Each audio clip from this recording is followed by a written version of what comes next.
Good morning, guys. We need to talk something through very, very seriously. This issue of unsaved men in pulpits, um, men who stand there and tell you that you're saved and treat the whole church as saved, but that's not biblical. If you go and look at the Reformation period, in the 1600s, you study through church history right through. You look at the Puritan era, where they purify their lives to obey the scriptures, and very, very, very correctly, because Jesus says, many will say to me, Lord, Lord, in that day, and I'll say, away from me, you who love lawlessness. But let's just get down to foundational level.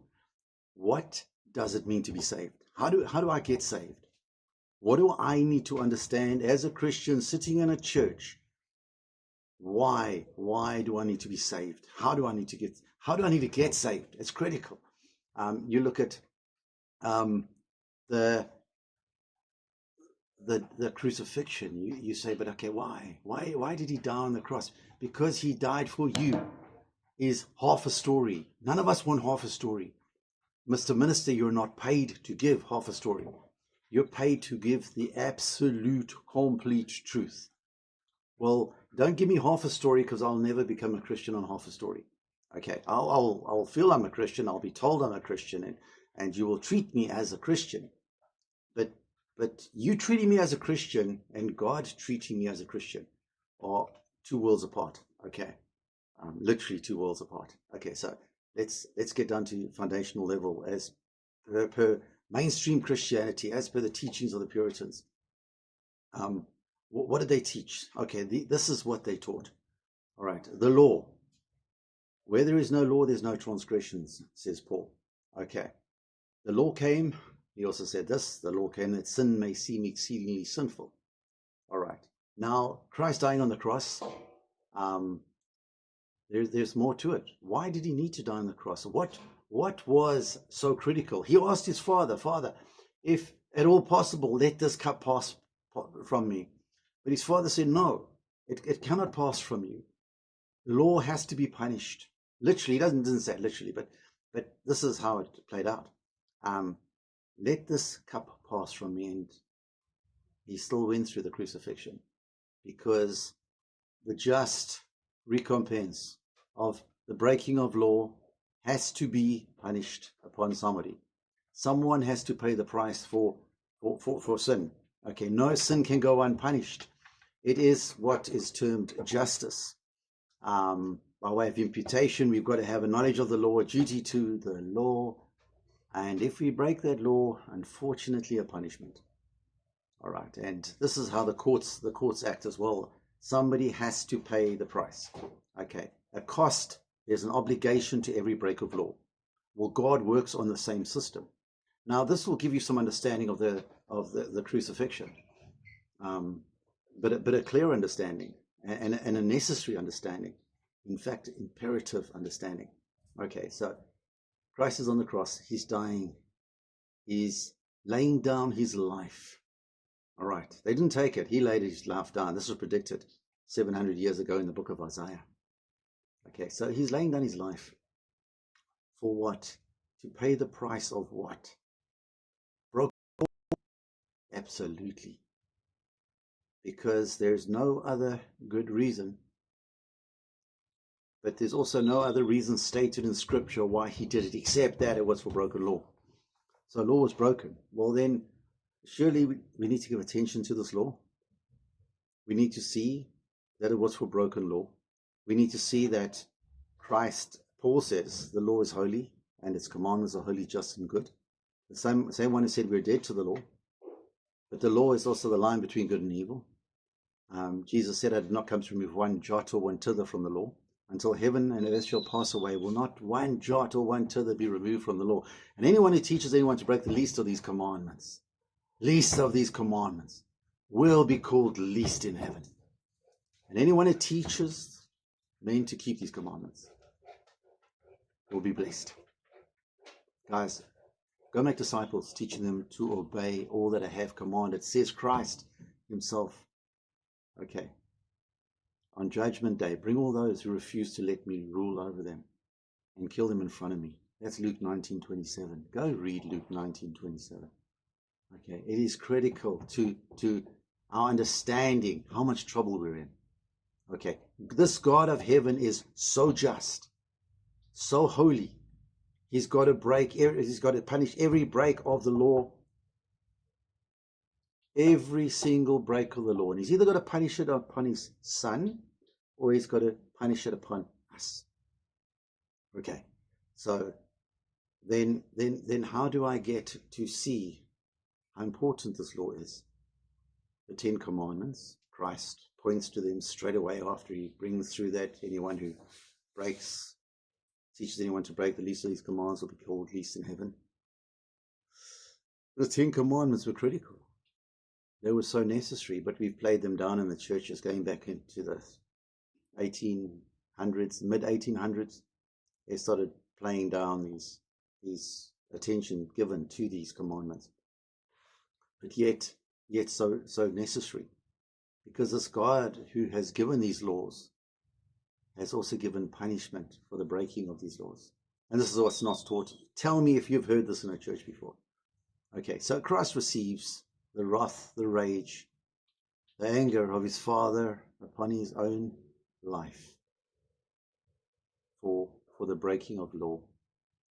We think that crucifixion was so terrible, and you've got to understand the horridness of that crucifixion, the horridness of the punishment endured on our behalf.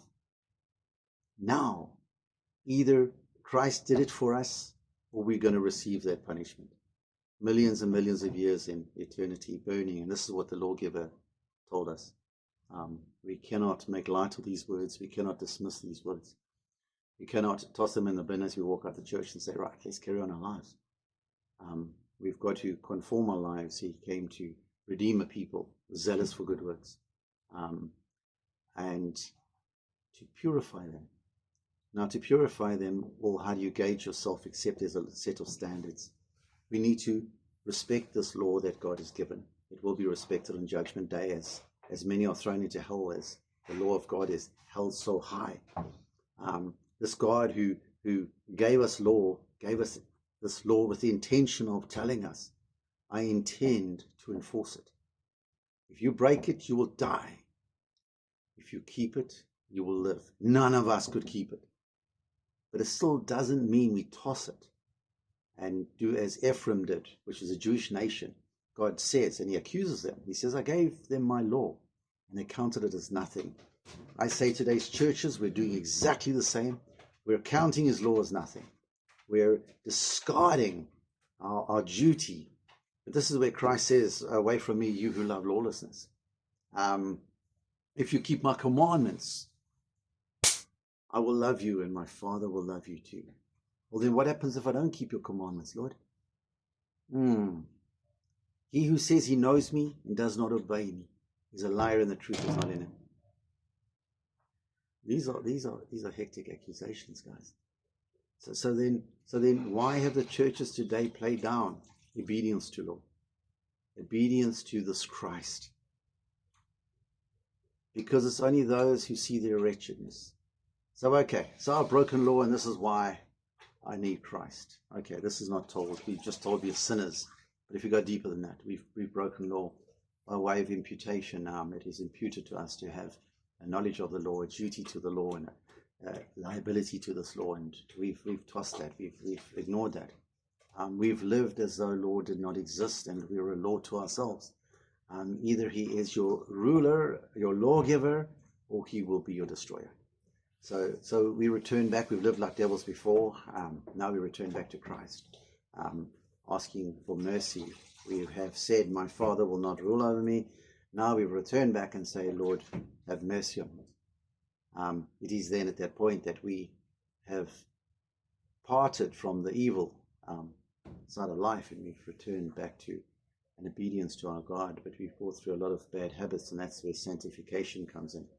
So justified by faith and faith alone, as the Reformation cried out loud. The voice of man and not of God is another one of the cries of the Reformation. But we have to keep this in mind, that Christ was on that cross for law broken.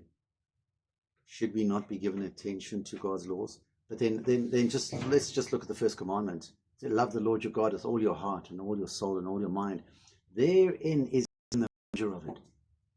The measure of it is all my heart and all my soul. You shall have no other gods but me. Sorry. Forgive me, man.